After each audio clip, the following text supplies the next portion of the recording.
testés et on prend tout de suite la première question. Oui, c'est bon. Plus qu'une question, monsieur, je suis bouleversée par ce que vous nous expliquez, que l'on comprend, qui est limpide. Vous dire toute ma gratitude, je pense qu'il y en a plein qui doivent être animés par la même chose, vous dire que vous êtes une rockstar. Vous devez avoir une maman très très fière de vous, je pense aussi au professeur Briban. Vous dire merci de passer votre temps, entre autres, à rechercher tout ça pour nous, à chercher des thérapeutiques, à comprendre comment demain on peut aller bien. Je pense aussi à nos enfants, parce que c'est une grande préoccupation que l'on a, nous. Et voilà, vous dire toute la gratitude. Merci beaucoup. C'est joli. Oh non. Gilles, vous devriez, pour vos chercheurs, équipes de chercheurs, c'est intéressant d'entendre ces paroles de patients, parce que je crois que c'est fondamental dans votre recherche. Ça fait du bien. Ouais, je vais poser une question beaucoup plus pragmatique. On sait qu'il y a des tonnes d'essais cliniques qui sont montés par des laboratoires, etc., qui testent de nouvelles molécules et qui malheureusement échouent parce qu'il y a des effets toxiques. Est-ce que ça veut dire que potentiellement, on a perdu un très grand nombre de médicaments parce que sur la masse sur laquelle c'était testé, il y avait trop d'effets secondaires, ils ont été abandonnés, alors qu'il y avait 5-10% de patients qui auraient pu parfaitement bénéficier de ce traitement? Et si la réponse est oui, est-ce qu'on peut revenir vers ces médicaments qui sont dans des tiroirs? Alors, il y a du oui et du non. Donc d'abord, il y a eu des exemples, déjà, où on est revenu. Exemple, chez vous? La thalidomide Ah oui, pardon. Oui, la thalidomide. est un exemple, où ça a été retiré, et petit à petit, on le voit revenir. L'arsenic, dans certains types de cancers, maintenant, on peut commencer à l'utiliser. Oui, la thalidomide qui s'est retrouvée extrêmement efficace pour certains cancers, certains cancers, alors qu'il était interdit en France. Voilà. C'est ça. Donc après, ça dépend aussi de politique et d'enjeux économiques. Si celui qui a tous les brevets, la boîte pharmaceutique, l'émet, dit « Ok, maintenant, je permets la recherche, surtout, why not ?» Mais derrière, il faut trouver l'investissement qui permet de travailler dessus. Et ça, c'est pas simple. Parce que, par exemple, sur la spondylarthrite ankylosante, il y a plein de biothérapies qui ont été testées, Oui. certaines abandonnées.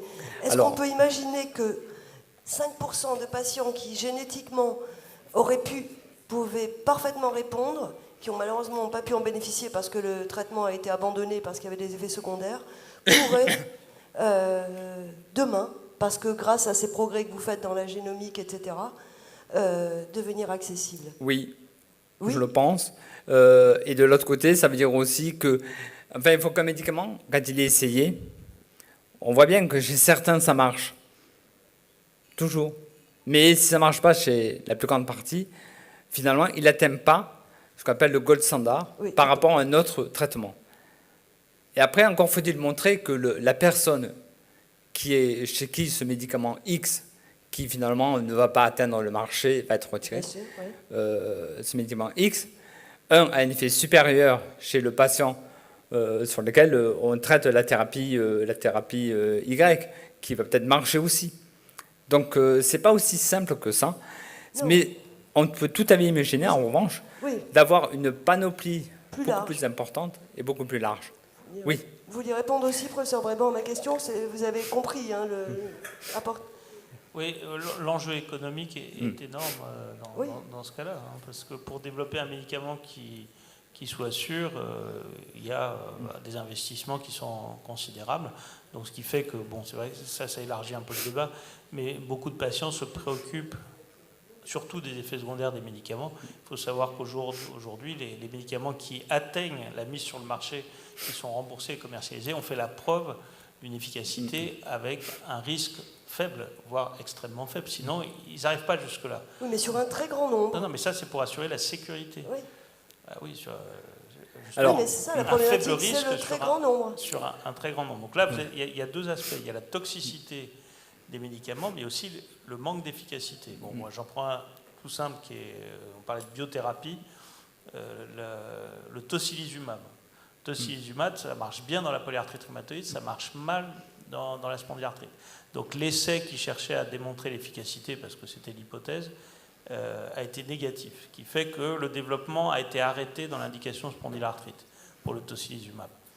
Et pourtant, il y a certains patients qui répondent, une faible minorité. Mais là, il y a des enjeux économiques qu'on n'arrive pas à surmonter. Ouais, c'est ça. Donc ça très veut dire complexe. aussi, voilà.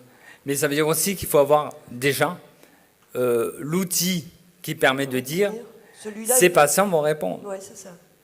Parce que, eh oui, tout est Vous là. appelez la pharmacogénomique, Tout à fait. Qui répond à quoi. Et donc c'est pour ça, identifier les voies qui sont modifiées peut-être chez ces patients qui sont un peu différentes d'autres. Absolument. Madame? Oui, Oui. bonjour. Bonjour. Suite à vos remarques, il y a un nouveau médicament qui vient de sortir et qui était très attendu.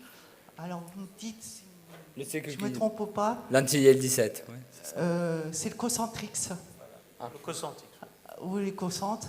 C'est un anti-TNF, il me semble. Non, c'est un anti-interleukine 17. Ouais. D'accord. Et donc, moi, je connais beaucoup de patients qui ont la spondylarthrite, qui essayent ça depuis 2-3 mois, et leur crainte, c'est leurs effets secondaires. Est-ce qu'on a assez de recul en France ou ailleurs pour savoir quels sont les effets secondaires, comme certains anti-TNF? Je peux essayer de vous répondre là-dessus. Assez de recul, ça dépend de ce qu'on appelle assez de recul. Au jour d'aujourd'hui, certains peuvent considérer qu'on n'a toujours pas assez de recul sur les anti-TNF. Ça fait 20 ans quand même, presque 20 ans, qui sont prescrits à grande échelle, puisque la mise sur le marché, c'était 1998. Donc on approche des 20 ans, il y a des millions de personnes traitées, et on n'a pas vu d'effets secondaires spectaculaires nombreux. L'anti-IL-17, donc évidemment qu'on n'a pas ce recul de 20 ans, puisqu'il est commercialisé depuis le mois d'août dernier. Par contre, on peut dire, c'est que dans les études qui ont été faites et bien faites, on n'a pas vu plus d'effets secondaires que ce qu'on avait vu avec les anti-TNF, voire plutôt même moins sur le plan infectieux. Donc il n'y a pas une inquiétude particulière par rapport à ce nouveau médicament. Mais on sait aussi qu'on ne peut pas l'utiliser nécessairement dans toutes les formes quand même. Oui. Là, c'est aussi une discussion. Donc déjà, on a avancé par rapport à d'autres traitements. On voit bien que dans le temps, pour ceux qui ont des pathologies inflammatoires intestinales associées, c'est pas aussi clair que ça, à ma connaissance. Est-ce qu'on a une idée de pourquoi certaines personnes ne répondent pas aux anti-TNF? Il y a quelques... Il y a des... Comment dire? Il y a des probabilités liées à certains caractères qui font dire que oui, les chances de réponse sont très bonnes, ou oui, ou non, elles sont moins bonnes, mais malgré tout, il n'y a pas cette médecine de précision dont parlait Gilles pour dire qui va ou pas répondre aux anti-TNF. Voilà. Et là, c'est encore un enjeu économique parce que c'est une chose que nous, en tant que prescripteurs, on aurait bien aimé pouvoir développer, mais il n'y a jamais eu les financements suffisants pour réellement s'y atteler. D'autres questions dans la salle? Je vois manifestez-vous. Juste, puisque je sais que c'est votre terrain de jeu aussi, le microbiote, est-ce que des analyses du microbiote pourraient faciliter ou vous aider dans les prescriptions de médicaments? Oui, je vais dire oui.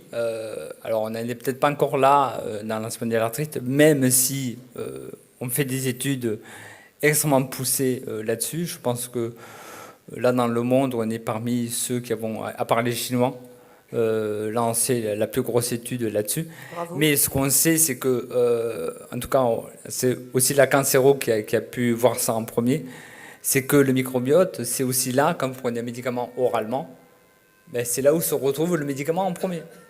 Et donc, il va être modifié aussi par nos petites bactéries, virus, champignons qu'on a dans le ventre. Et du coup, tout dépend comment est constituée la flore. Elle va déjà prédigérer, modifier potentiellement le médicament. Et donc, on aura peut-être des effets secondaires associés à ça, ou alors une inactivation du médicament. Voilà. Et là, donc, on a identifié... Vous avez déjà identifié des composants de la flore? Ce n'est pas nous.